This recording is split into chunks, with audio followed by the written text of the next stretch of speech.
It's just gold in a stone, Luna. She needed to feel secure. Alpha David's voice was smooth, a practiced calm that made the betrayal twist deeper.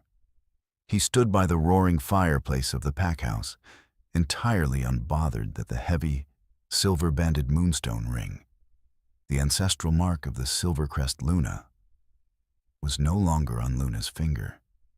It was on hers. Aara, the mistress who currently cowered behind him, feigning a soft, delicate gasp.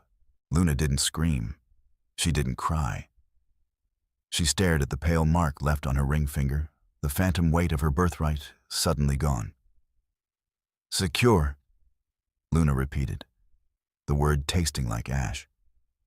She looked from the man she had loved since childhood to the open mahogany doors. "I see."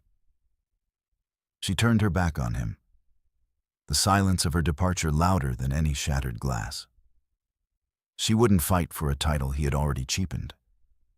She would simply leave him to the ruin he had invited. The air in the Silvercrest pack house always smelled of pine and old money, a scent Luna had once found comforting. Tonight, it smelled like a tomb. She stood in the center of the grand foyer, her dark hair pulled back severely, accentuating the sharp angles of her face and the coldness in her hazel eyes. Her leather riding jacket felt tight across her shoulders. The conversation with David, just 10 minutes prior, echoed in her mind. He hadn't even looked ashamed. He had looked annoyed, as if her presence was an inconvenience to his new reality. "She's carrying my heir, Luna. The pack needs stability." The words were a calculated strike, designed to paralyze her. But Luna wasn't paralyzed. She was hollowed out. 10 years of loyalty, of fighting beside him to secure the borders, of managing the intricate politics of the northern packs. All erased because Aara, a soft-spoken Omega from a fractured southern territory, knew how to widen her eyes and tremble at the right moments. Luna moved toward the heavy oak front doors. The pack house was quiet, the usual hum of activity muted. The members of Silvercrest weren't stupid. They felt the shift in the air, the sudden, jagged tear in their leadership. They just didn't know the extent of the wound yet. "Luna," she paused, her hand hovering over the brass handle. It was Marcus, the beta, and David's closest friend. He stepped out of the shadows near the grand staircase, his usually jovial face lined with tension. He looked at her left hand. He already knew. "I am not Luna anymore, Marcus," she said, her voice eerily even.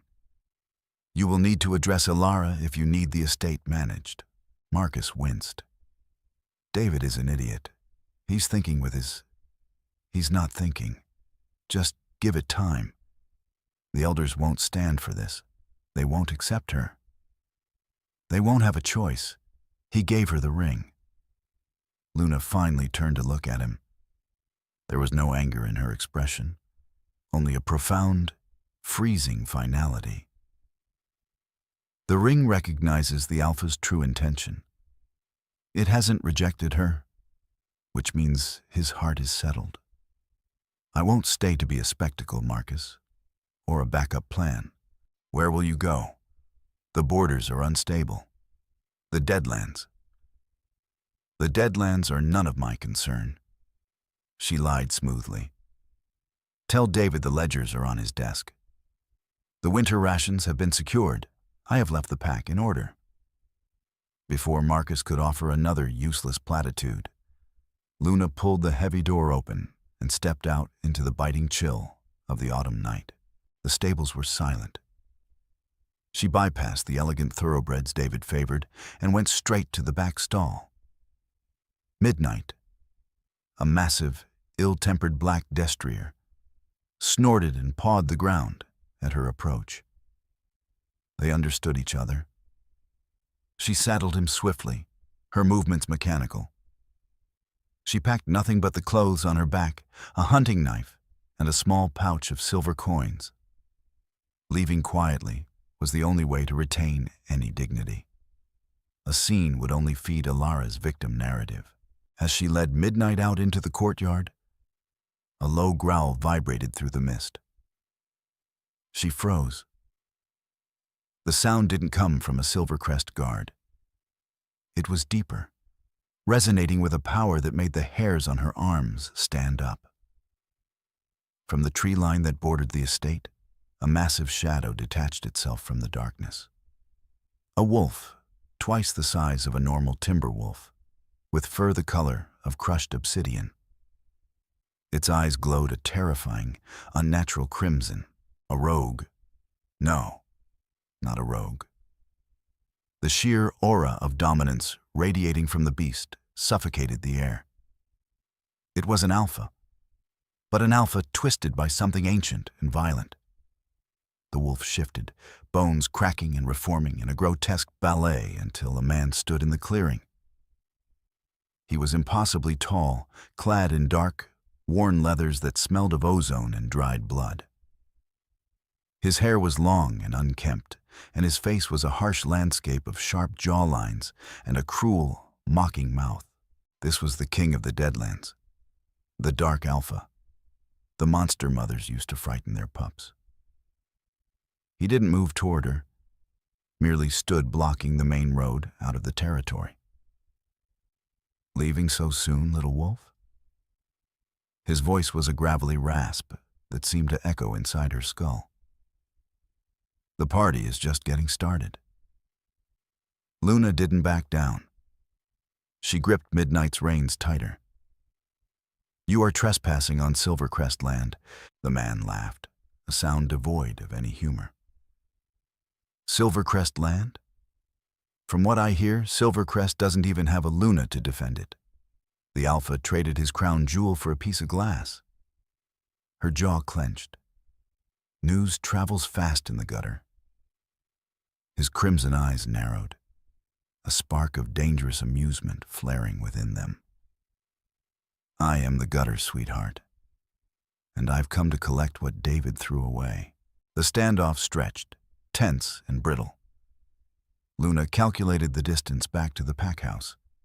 If she shifted, she might make it to the alarm bell. But shifting took time, and the Dark Alpha King, Kale, whispered rumors called him, was already too close. I am not an object to be collected, Luna said, keeping her voice steady. She subtly shifted her weight, making sure her hunting knife was accessible. Kale tilted his head, studying her with predatory intensity. No, you're not. You're a strategic asset, a master tactician who knows the defensive weaknesses of every pack north of the dividing river. And right now, you are angry, displaced, and entirely unprotected. I don't need protection. Everyone needs protection, Luna. Even those who pretend they are made of iron. He took a slow step forward, the crunch of gravel impossibly loud. David is a fool. He thinks his new bedmate will secure his lineage, but he has destabilized his entire region. The surrounding packs will smell weakness. They will challenge him before the first snow. Luna knew he was right. It was the very argument she had tried to make to David before he presented Aara to the pack. But hearing it from the monster of the Deadlands was jarring. Why do you care what happens to Silvercrest? She asked, her grip on the reins white-knuckled. I don't, Kyle stated flatly. I care about the chaos it brings to my borders. The Deadlands are a sanctuary for the exiled, the broken, the violent. When the northern packs go to war, the collateral damage bleeds into my territory. I prefer my domain orderly. The irony of the most feared alpha in the continent demanding order was almost laughable. But Luna didn't smile. And how does taking me help you maintain order? You will give me the strategic advantage. With you by my side, I can anticipate the northern pack's movements. I can dictate the terms of their inevitable war. He stopped 10 paces from her. The smell of him, smoke, damp earth, and raw power, was intoxicating and terrifying. In exchange, I offer you asylum, my protection, and the opportunity to watch David's empire crumble from a very comfortable seat. It was a devil's bargain. The Deadlands were a death sentence for most. But going back inside the pack house, enduring the sympathetic stares, watching Aara parade around with the moonstone ring, that was a slower, more agonizing death. I won't be your prisoner, Luna declared. You will be a guest, Kale countered smoothly. A highly valued advisor, free to leave whenever you wish, provided you don't take my secrets with you. Luna looked back at the imposing structure of the Silvercrest pack house. A single light burned in the Alpha's office. David was probably already drafting the announcement of his new Luna. He had discarded 10 years of history with terrifying ease. She turned back to the Dark King. I ride my own horse. A slow, wicked smile spread across Kale's face, revealing slightly elongated canines. I wouldn't have it any other way. He gestured toward the dense forest that marked the border of the Deadlands. After you, little wolf. Luna mounted Midnight in one fluid motion. She didn't look back at the pack house again. She spurred the destrier forward, moving past Kale and into the suffocating darkness of the trees.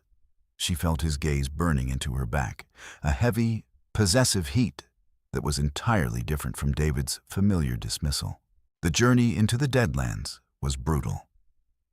The air grew colder, the trees twisting into unnatural shapes, their branches clawing at the sky.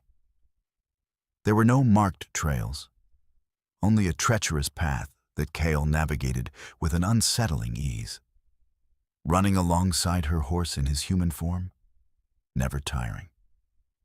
They rode in silence for hours. Luna's mind raced, trying to process the magnitude of what she had just done. She had defected. She was riding with the enemy.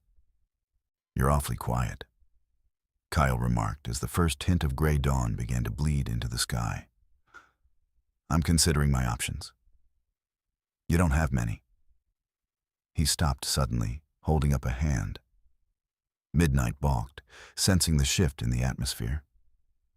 Luna reached for her knife. 3 wolves detached themselves from the surrounding brush. They were mangy, their eyes wild and desperate. Rogues. They didn't have the size or the aura of Kale, but they were hungry, and they outnumbered them. Stay on the horse, Kale ordered, his voice dropping an octave, becoming the monstrous gravel she had heard earlier. He didn't bother to shift. He simply moved. It was a blur of violence. He intercepted the lead wolf mid-leap, his hand wrapping around its throat with a sickening crunch. He threw the lifeless body into the trees before the other 2 even registered what had happened. The remaining rogues hesitated, fear finally piercing their hunger. Kyle's eyes bled to that terrifying crimson. He let out a low, rumbling growl that vibrated the very ground beneath them. The rogues whimpered, tucked their tails, and fled back into the shadows. Kale wiped a smear of blood from his jaw, looking back at Luna with an unnerving calm. The Deadlands are not for the faint of heart. I am not faint of heart, Luna replied, her voice steady despite the adrenaline coursing through her veins. He held her gaze for a long moment, the bloody dawn casting harsh shadows across his face. No, he murmured, almost to himself. I don't believe you are. The Deadlands did not match the horrific fireside tales spun in the northern packs. There were no rivers of blood, nor fields of scattered bones. Instead, as the meager dawn finally broke through the dense canopy, Luna found herself staring at a landscape of brutal, untamed majesty. Huge, sheer cliffs of dark stone rose toward a slate-gray sky, and nestled within the natural curvature of the mountains was Kale's stronghold. It was a fortress carved directly into the living rock. There were no gilded gates or manicured rose gardens like those at Silvercrest. The obsidian citadel, as the northern elders called it in whispers, was built for survival and defense. Heavy iron portcullises hung above the main thoroughfare, and sentries paced the high walls, their silhouettes sharp against the waking sun. Expecting a pile of skulls? Kyle's raspy voice broke her concentration. He was walking beside her horse, his breathing perfectly steady despite having run through the night. I was expecting less architecture, Luna admitted, keeping her tone neutral. It is highly defensible. A natural bottleneck at the entrance, high ground advantage on all flanks. Impressive. Kale cast a sideways glance at her, the crimson hue in his eyes having faded to a striking, icy amber in the daylight. A compliment from the Silvercrest tactician. I should mark the occasion. As they crossed the threshold into the courtyard, the atmosphere shifted. Luna expected chaos from a territory supposedly filled with rogues and criminals. What she found was chilling absolute order. Wolves in human form paused their tasks to watch them pass. There was no whispering, no open hostility, but rather a profound, deferential silence. They bowed their heads, not out of fear, but a deep-seated respect. It was a stark contrast to the performative loyalty David commanded. Kale stopped at the base of the massive stone steps leading into the main keep. He offered a hand to help her dismount. Luna hesitated for a fraction of a second before taking it. His skin was rough, calloused from battle, and unnervingly warm. He didn't pull her down. He merely provided the anchor she needed to slide off Midnight's back smoothly. "Nix," Kale commanded, not raising his voice. From the shadows of the arched doorway emerged a woman. She was tall, built with the corded muscle of a seasoned fighter, her dark hair shaved close on one side. A jagged scar ran from her temple to her jaw. She looked at Luna with open calculation. "Take her horse to the stables. Ensure it is fed. Then prepare the western suite," Kyle instructed. Nix raised an eyebrow, her gaze lingering on Luna's fine leather riding habit, which was now dusted with ash and mud. "The western suite, Alpha? That's for dignitaries." "She is a dignitary," Kyle replied, his tone brooking no argument. "She is my guest. Anyone who forgets that will answer to me." Nix gave a sharp nod. "Understood." She took Midnight's reins, offering Luna a curt, assessing nod before leading the massive beast away. "She doesn't trust me," Luna observed quietly. "Nix doesn't trust anyone. It keeps her alive," Kale said, turning to walk up the steps. "Come, you need rest. The real work begins tonight." The interior of the citadel was warmed by massive hearths, the air smelling of wood smoke and roasting meat. Kale led her up a winding stone staircase to a heavy oak door. Inside, the western suite was austere but comfortable. Thick furs covered a large bed, and a fire already crackled in the grate. A wide window offered a sweeping, dizzying view of the treacherous forest they had just traversed. "I will have someone bring you hot water and fresh clothes," Kale said, pausing in the doorway. He looked at her, his expression unreadable. "You're safe here, Luna. From David, from the politics, from all of it." "Nobody is ever safe from politics, Kale," she replied softly, stepping toward the fire to chase away the bone-deep chill of the ride. He offered a ghost of a smile. "Rest. We dine at sunset." When the door clicked shut, the silence of the room crashed down upon her. For the first time in 24 hours, Luna was entirely alone. She looked down at her left hand. The pale band of skin where the moonstone ring used to sit seemed to mock her. The betrayal finally clawed its way up her throat, tight and suffocating. but she refused to cry. Tears were a luxury she could no longer afford. She was in the heart of the enemy's territory, and she needed her mind sharp. Morning at Silvercrest was usually a symphony of orchestrated activity. Today, the music was horribly off-key. David sat at the head of the long mahogany dining table, a half-empty cup of dark coffee in front of him. To his immediate right sat Aara. She was wearing a silk morning gown that looked beautiful, but entirely impractical for the brisk autumn chill of the north.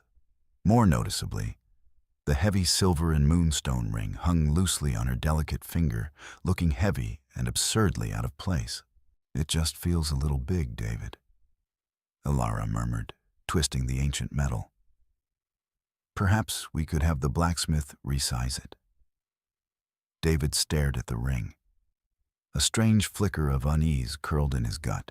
The ring had never needed resizing for Luna. It had settled onto her hand the day they mated, as if forged for her very bones. "No," he said, his voice sharper than intended. "You do not alter the ancestral ring. You will grow into it." Aara shrank back slightly, her lower lip trembling. "Of course, I'm sorry." Before David could offer a placating touch, the heavy dining room doors flew open. Marcus, the beta, strode in. His face was a mask of poorly contained panic. He didn't even acknowledge Aara, which made the young Omega bristle defensively. "David, we have a situation," Marcus said, his voice tight. "Can it not wait until after breakfast, Marcus?" David sighed, rubbing his temples. "No, Alpha, it cannot." Marcus leaned closer, lowering his voice, though the tension in the room made every word ring out. "Luna is gone." David frowned. "She threw a tantrum last night. She's likely sulking in the summer house on the eastern border. Give her a day or two. She knows her duty. She will come back and accept her new role." Marcus slammed a hand on the table, making the silverware rattle. Aara gasped. "She isn't at the summer house, David. I checked her quarters. Her riding leathers are gone, her hunting knives are gone, and Midnight is missing from the stables." David's arrogance finally faltered. Luna never rode Midnight for leisure. The black destrier was a war horse, trained for endurance and battle. "Send a tracking party," he commanded, standing up, the chair scraping loudly against the wood floor. "Find her and bring her back. She cannot wander the territory unprotected." "I already sent the trackers at first light," Marcus replied grimly. "They found her scent trail." "And she didn't stay in the territory. She rode straight through the northern pass." Marcus swallowed hard, looking genuinely terrified. "She crossed the dividing river, David. She rode into the Deadlands." The dining room plunged into absolute silence. Aara let out a small, confused sound. "The Deadlands? But isn't that where the monsters are?" David ignored her, his mind racing. Luna was pragmatic. She was calculated. She wouldn't just commit suicide by riding into the territory of the Dark King. Unless... "The trackers found something else," Marcus continued, pulling a piece of heavy parchment from his jacket. He unrolled it to reveal a charcoal rubbing taken from the mud near the border. It was a paw print, but it was impossibly massive, dwarfing any timber wolf in the northern hemisphere. "That was found directly next to Midnight's hoofprints," Marcus said softly. "The tracks walked side by side. There was no sign of a struggle, no blood." David stared at the charcoal drawing, the blood draining from his face. "Kale. The Dark Alpha King came to our borders," Marcus confirmed. "And our Luna left with him." "She is not your Luna anymore," Aara shrilled, finally finding her voice, her hand covering the heavy ring. Both men ignored her. David gripped the edge of the table until his knuckles turned white. It was impossible. Luna hated the lawlessness of the Deadlands. She had spent years fortifying the borders against Kale's influence. Why would she go with him? He took her, David decided aloud, the delusion taking hold rapidly. He saw an opportunity while our guard was down, and he abducted her for leverage. David, Marcus warned, his voice low. The tracks. They walked together. I said he abducted her. David roared, his alpha aura flaring, forcing Marcus to bare his neck slightly in submission. Assemble the War Council. Send ravens to the eastern and western packs. Tell them the Dark King has breached our borders and stolen a high-ranking pack member. If Kale wants a war, I will bring fire to his very doorstep. As David stormed out of the room, Marcus lingered behind. He looked at Aara, who was staring at the doorway with wide, frightened eyes, entirely out of her depth. Marcus shook his head slowly. David was blind. Luna hadn't been stolen. She had exacted the most flawless, devastating revenge possible without shedding a single drop of blood. The sun dipped below the jagged peaks of the Deadlands, casting long, bloody shadows across the courtyard of the obsidian citadel. True to his word, Kale summoned Luna as the evening bells tolled. A young, silent Omega brought her fresh clothes, dark, supple leathers that fit perfectly, woven with a fine, silver thread that glinted in the firelight. It was armor, disguised as attire. Luna tied her dark hair back into a tight braid and followed her escort through the winding stone corridors. She was led to a massive circular room deep within the keep. A massive iron chandelier hung from the ceiling, illuminating a large stone table covered in intricate, hand-drawn maps of the continent. Kale stood at the head of the table. He had traded his travel-worn clothes for a dark tunic and heavy boots, looking every inch the brutal monarch of rumors. Standing around the table were 5 others, including Nyx. They were a terrifying assortment of scarred, hardened warriors. The air in the room was thick with tension and the smell of old leather and damp earth. The conversation halted the moment Luna stepped across the threshold. 5 pairs of predatory eyes locked onto her. She didn't flinch. She kept her chin high, her posture immaculate, projecting the absolute authority she had wielded for a decade. "You're late," Kale noted, his tone flat, though his amber eyes held a flicker of amusement. "I was assessing the northern view from my window," Luna replied smoothly, walking toward the empty space at the table directly to Kale's right. "Your archers on the western tower leave a blind spot during the shift change at twilight." A low murmur rippled through the gathered commanders.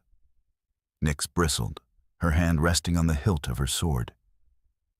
"We did not invite a Silvercrest spy into our war room to critique our defenses."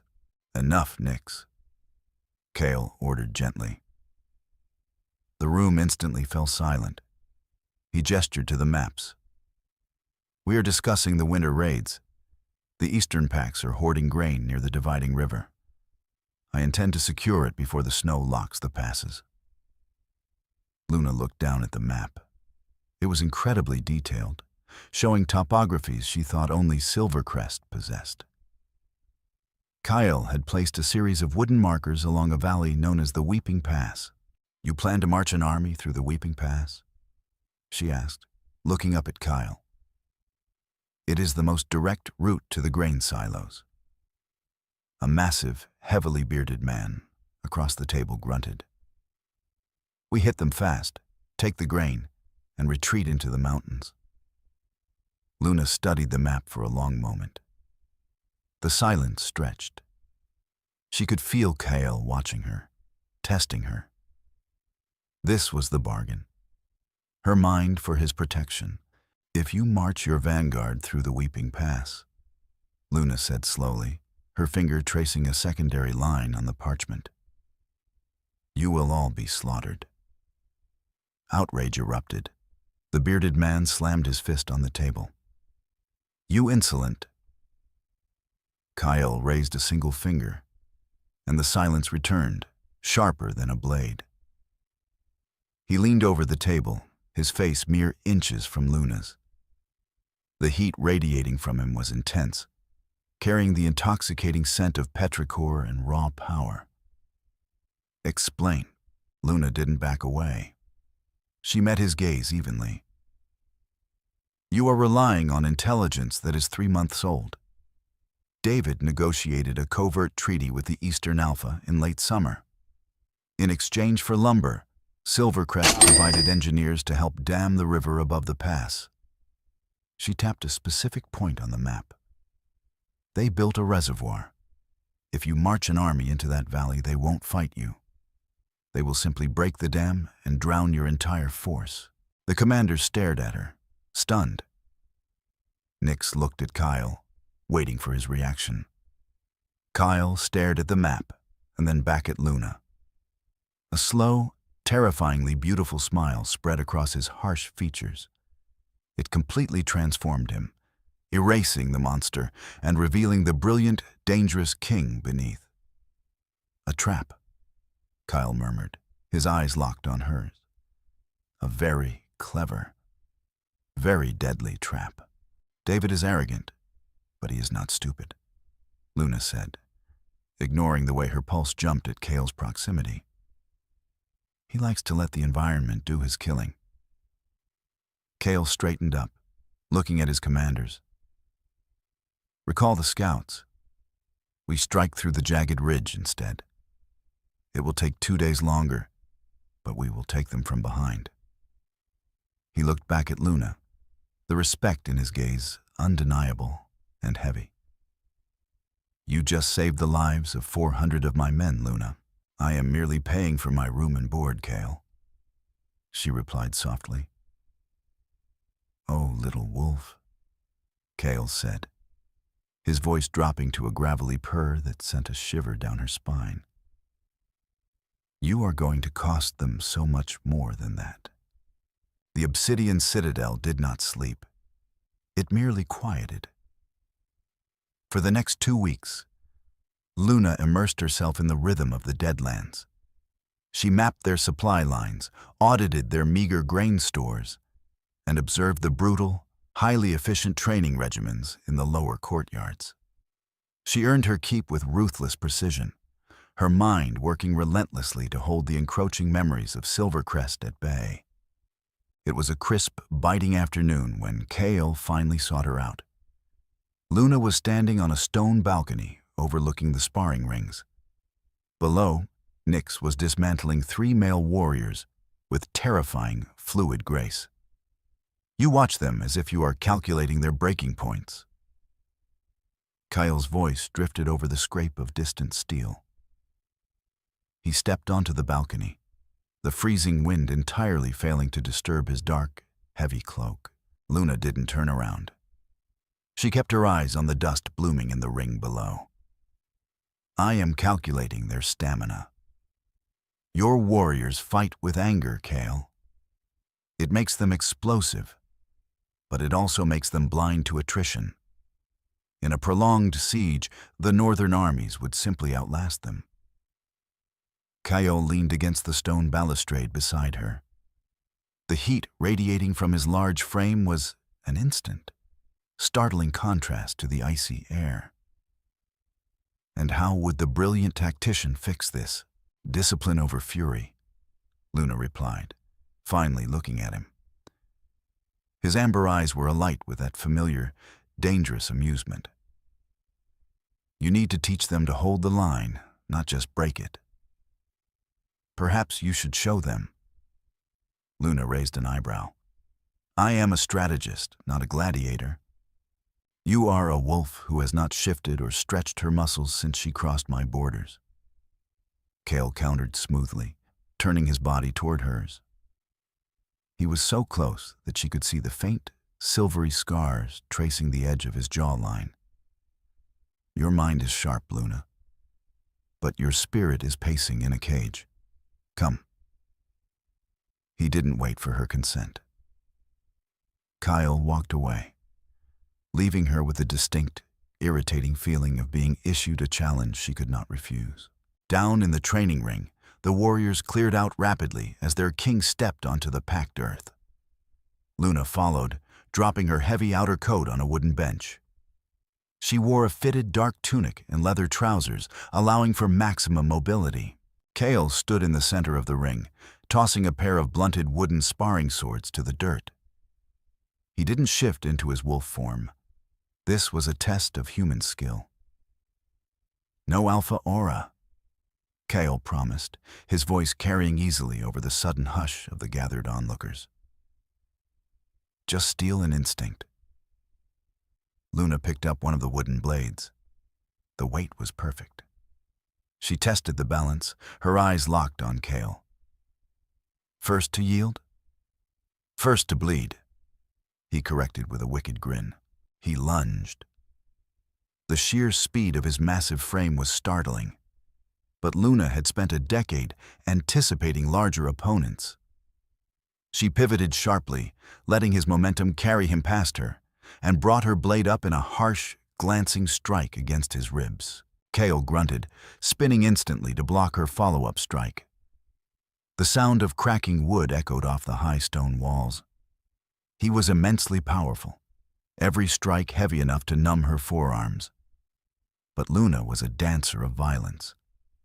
She ducked, wove, and deflected, using his own aggressive forward motion against him.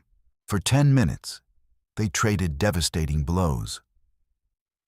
The cold air burned in her lungs. Sweat beaded on Kale's forehead.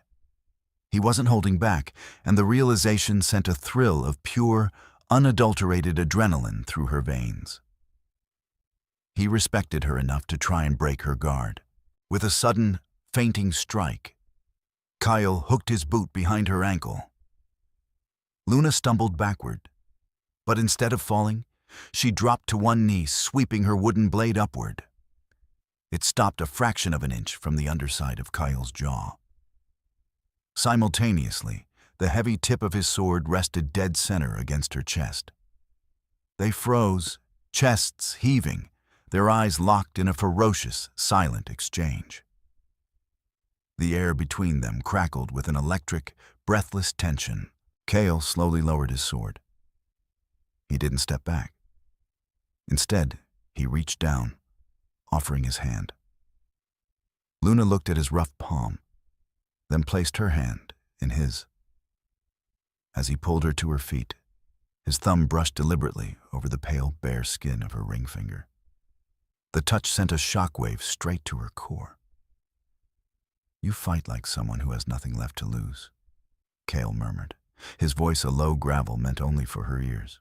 "I fight like someone who plans to win," Luna corrected softly, her heart hammering wildly against her ribs.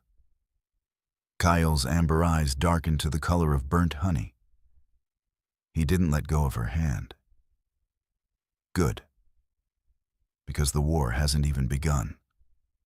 The grand meeting hall of Silvercrest was stifling. David paced the length of the polished oak floor, his boots echoing sharply against the heavy silence. Sitting at the long council table were the emissaries from the eastern and western packs. They looked thoroughly unimpressed. "Let me be clear," David said, his voice tight with suppressed rage. "The Dark King breached the dividing river. He abducted my Luna. This is an act of war, and treaties dictate that the Northern Coalition stands together." Lord Vance, the gray-haired emissary from the west, took a slow sip of his tea. "With all due respect, Alpha David, the intelligence we received tells a rather different story." David stopped pacing, his eyes narrowing. "What intelligence?" "The trackers," Vance replied, setting his teacup down with a delicate clink. "Rumors have a way of bleeding out of your borders. They say there was no struggle, no blood. The tracks indicated they walked side by side, willingly. Lies planted by Kale to divide us, David roared, slamming his fist onto the table. In the corner of the room, Aara flinched violently. She was seated in a high-backed chair that dwarfed her, wearing a stunning silver gown that seemed entirely too formal for a morning council. The ancient moonstone ring slid precariously up and down her finger as she wrung her hands. "David, please," Aara whispered, trying to offer a soothing smile. "Perhaps we should calmly discuss—" "Not now, Aara," David snapped, barely glancing at her. The emissaries exchanged a loaded look. The blatant disrespect shown to the woman wearing the Luna ring was not lost on them. Luna had commanded the room with a mere shift of her posture. This girl shrank into the upholstery at the first sign of raised voices. Alpha David, the Eastern emissary, a sharp-eyed woman named Torin, spoke up. "We are not sending our soldiers to die in the frozen passes of the Deadlands to retrieve a woman who chose to leave.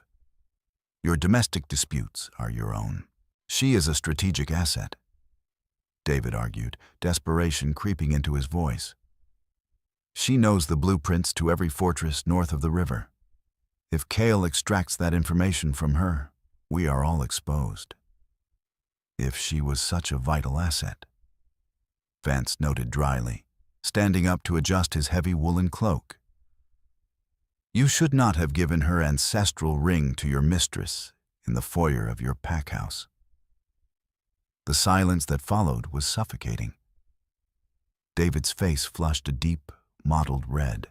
"The coalition will not march on the Deadlands," Torin finalized, also rising from her seat. "Secure your own borders, Alpha David. We will be fortifying ours. Good day." As the emissaries swept out of the room, David collapsed into his chair, burying his face in his hands. His empire was fracturing. He had expected outrage, solidarity, a righteous march to reclaim his stolen property. Instead, he was facing isolation and a profound, humiliating rejection. Aara slowly approached him, reaching out to touch his shoulder. "David, we don't need them. We have each other. We can build our own legacy." David looked up at her. For the first time, the soft, wide-eyed innocence that had so thoroughly captivated him merely looked foolish. He looked at the heavy silver ring on her delicate hand. It looked like a shackle. "Get out," he whispered. Aara blinked, tears welling instantly. "What?" "I said get out," he shouted, his alpha aura flaring so violently that the glass panes in the windows rattled. Aara sobbed, hiking up her heavy skirts, and ran from the room. Marcus, who had stood silently by the door the entire time, let out a long, slow breath. He stepped forward. "Alpha, the pack is restless. The elders are demanding a formal explanation. Tell them nothing," David commanded bitterly. "Tell the border guards to double their patrols. If Kale steps 1 foot out of the Deadlands, I want his head on a pike." Marcus gave a stiff bow and turned to leave. As he walked down the dimly lit hallway, his mind raced. David was descending into madness, fueled by pride and a fatal miscalculation. Silvercrest would not survive the winter if this continued. Marcus ducked into his private study and locked the door. He walked over to his desk, pulling out a small piece of uncrested parchment. He dipped a quill in ink and began to write, his hand trembling slightly. It was treason. The penalty was death. But if he wanted to save the pack, he had only one choice. He had to contact the true Luna. A fierce storm battered the obsidian citadel, hurling sleet and freezing rain against the heavy glass windows. Deep inside the keep, in Kale's private war room, a massive fire roared in the hearth, casting long, dancing shadows across the stone walls. Luna sat in a leather wingback chair, staring into the flames. A glass of dark, spiced wine rested untouched in her hand. Kale sat across from her, his long legs stretched out toward the heat, idly turning a silver coin between his long fingers. The silence between them was not uncomfortable. It was heavy with unspoken things, a thick, magnetic pull that had been growing since their bout in the training ring. "You look troubled, little wolf," Kyle observed, his raspy voice breaking the quiet. "I am merely thinking about the snowpack." Luna lied smoothly. "If the passes freeze early, your supply lines to the western outpost will be cut off." Kyle let out a soft chuckle. Always the tactician. Never a moment to just exist. He tossed the coin onto a small wooden table, leaning forward. "Stop worrying about my outposts, Luna. Tell me what is actually clawing at your mind." Luna finally looked away from the fire, meeting his intense, amber gaze. The light caught the sharp angles of his face, making him look at once terrifyingly beautiful and undeniably lethal. "I am thinking about the fact that I am sitting in the lair of the enemy, drinking his wine, and I feel more at peace than I have in 3 years. Kyle's eyes darkened. The distance between their chairs suddenly felt incredibly small. "Perhaps I am not the enemy. You are the monster of the Deadlands," she challenged softly, though there was no heat in her words. "And you are the Ice Queen of Silvercrest," he countered, his voice dropping to a gravelly purr. "Titles given by cowards who fear what they cannot control." He stood up, moving slowly until he was standing directly in front of her. He reached down, taking the untouched wine glass from her hand and setting it aside. He offered his hands. Luna hesitated for a fraction of a second before placing hers in his. He pulled her up, his grip firm but surprisingly gentle. She was tall, but she still had to tilt her head back to look him in the eyes. "I was exiled, Luna," Kale said quietly, revealing a piece of his past for the very first time. "Not because I was a monster, but because my father's bloodline was older, stronger than the current council. They feared a true king would unite the wild packs and strip them of their comfortable bureaucratic power. So they labeled me a rogue and drove me to the wastelands." Luna stared at him, the pieces suddenly falling into place.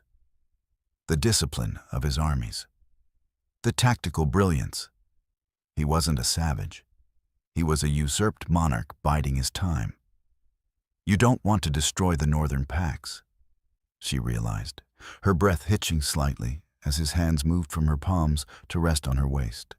"You want to reclaim them. I want to rebuild them," Kyle corrected, his thumb brushing against the heavy leather of her tunic. "But I cannot do it alone. I need someone who understands their laws, their weaknesses.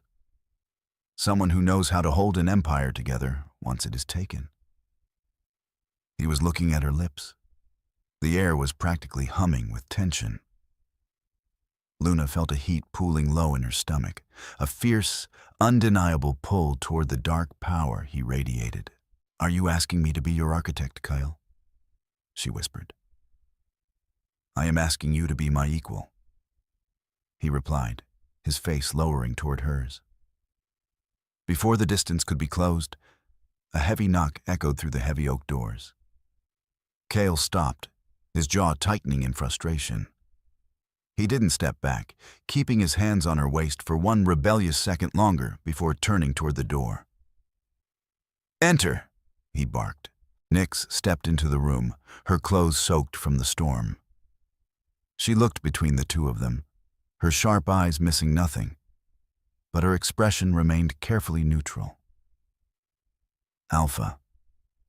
A messenger was caught at the eastern border. He carried no weapons, only a sealed letter. "Burn it," Kale ordered dismissively. "I have no interest in David's desperate threats."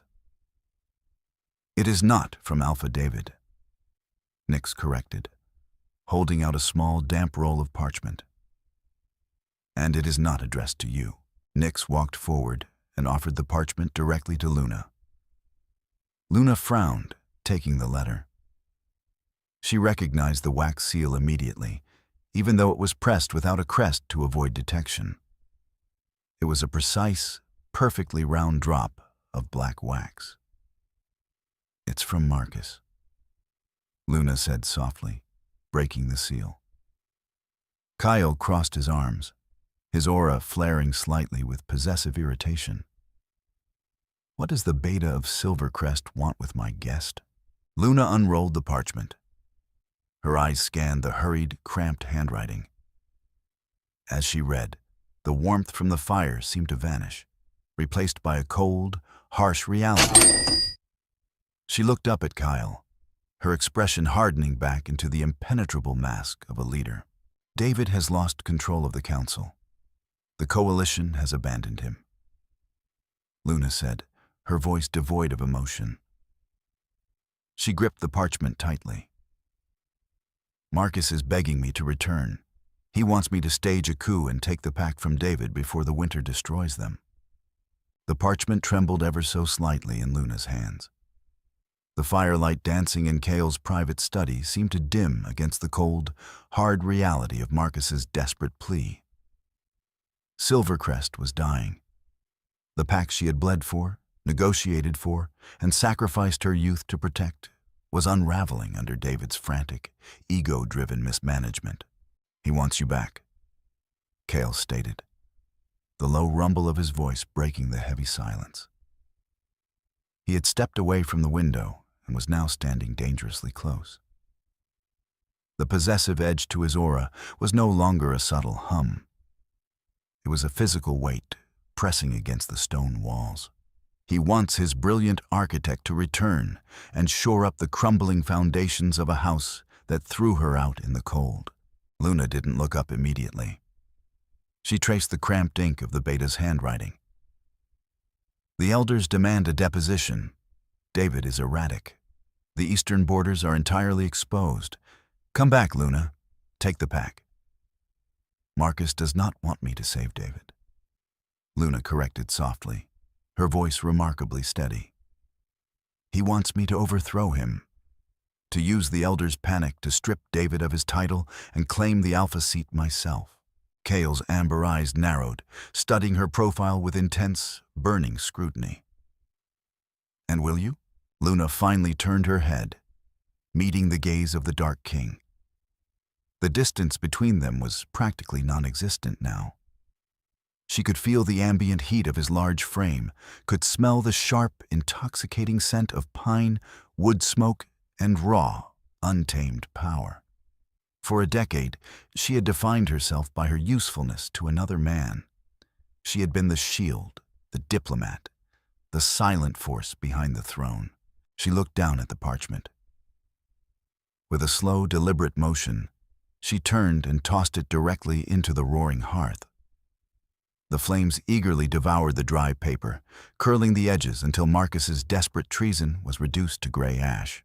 "I have no interest in ruling the ashes of David's mistakes," Luna said, the conviction in her tone ringing like struck silver. She stepped fully into Kyle's space, tilting her head up to hold his gaze. "Silvercrest chose their path the night they let me walk out of the foyer without a word of protest. I am not a bandage to be applied when they begin to bleed." Kale's breath hitched, a minute betrayal of his iron control. His large hands came up, hovering for a fraction of a second before settling firmly on her waist. "Then what are you, little wolf?" he asked, his voice a ragged whisper that sent a thrill of pure adrenaline straight down her spine. "I am an architect," Luna replied, lifting her hands to rest them flat against the solid, heavily muscled expanse of his chest.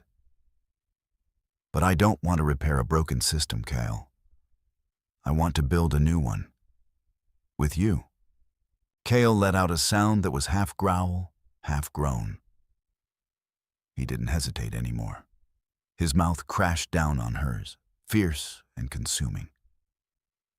There was nothing tentative about the kiss. It was a collision of equals, a desperate, fiery confirmation of the magnetic pull that had been drawing them together since the forest edge. Luna kissed him back with equal ferocity, her hands sliding up to tangle in his dark, heavy hair. It felt like standing at the center of a storm and finally realizing she was the lightning. When he finally pulled back, resting his forehead against hers, they were both breathing heavily. "We ride at first light," Kale promised, his thumb tracing the curve of her jaw. "Not to wage war, to answer the door." 3 days later, the first heavy snow of the season began to fall over the northern territories. It coated the sprawling, manicured lawns of the Silvercrest estate in a layer of pristine white. The heavy iron gates of the pack house were firmly shut, but the guards on the watchtowers were completely silent.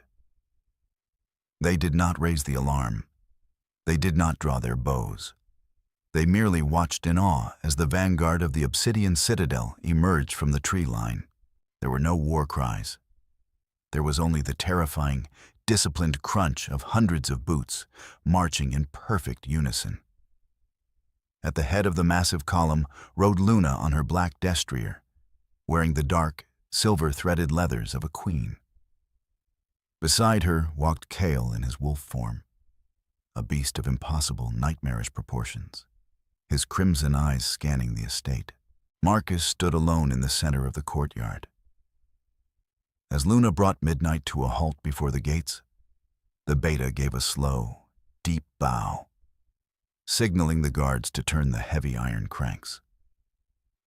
The gates of Silvercrest opened willingly for the Dark King. The sound of the gates grinding open finally drew David from his office. He burst through the mahogany doors of the pack house, his face a mottled mask of panic and rage. Aara trailed behind him, clutching a thick shawl, her eyes wide with terror. "Treason!" David screamed, his alpha aura flaring desperately. It washed over the courtyard, but it was weak, frantic, and completely ineffective against the suffocating, ancient dominance radiating from Kale. "Guards, seize them. Seize Marcus." Nobody moved. The Silvercrest warriors stood entirely still, their eyes fixed firmly on the ground. Kale shifted, the massive wolf dissolving into the towering, dark-clad monarch in the blink of an eye. He didn't even look at David. He offered his hand to Luna, helping her dismount with terrifying grace. "They won't answer to you, David," Luna said, her voice carrying effortlessly across the frozen courtyard. She walked forward, Kale a silent, lethal shadow at her shoulder. "Because you forgot the most basic rule of leadership. A pack does not follow a title. They follow strength. They follow loyalty." David backed up a step, his chest heaving as he looked at the sheer size of Kale's army, and then at the cold, untouchable woman he had foolishly discarded. "Luna, please. We can negotiate. We can fix this." "There is nothing to fix," Luna replied coldly. "You are hereby stripped of your alpha status by the combined lack of confidence of your elders and the surrender of your beta. You have until nightfall to gather your personal belongings and leave these lands." Aara let out a muffled sob. With a trembling hand, she pulled the heavy, oversized moonstone ring off her finger and dropped it onto the snow-covered cobblestones. It landed with a dull, hollow clink. Luna didn't even glance at the ancestral jewelry. She didn't need a ring to command a room, and she certainly didn't want the tainted legacy it now carried. She looked up at Kale, who offered her a devastatingly proud smile. The North belonged to them now. The winter brought no bloodshed to the northern packs. Only a profound, silent revolution, united under a king who truly understood the burden of power, and a queen who possessed the tactical brilliance to sustain it. The region entered an era of unprecedented strength and prosperity. The ancestral moonstone ring lay forever forgotten in the deepest vaults of Silvercrest, a dusty relic of a weak man's folly.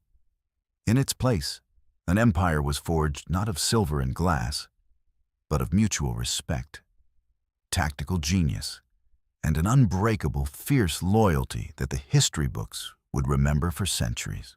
If you found yourself captivated by Luna's journey of betrayal, empowerment, and unexpected romance, please leave a like, share this story with your fellow readers, and subscribe for more thrilling, dramatic tales.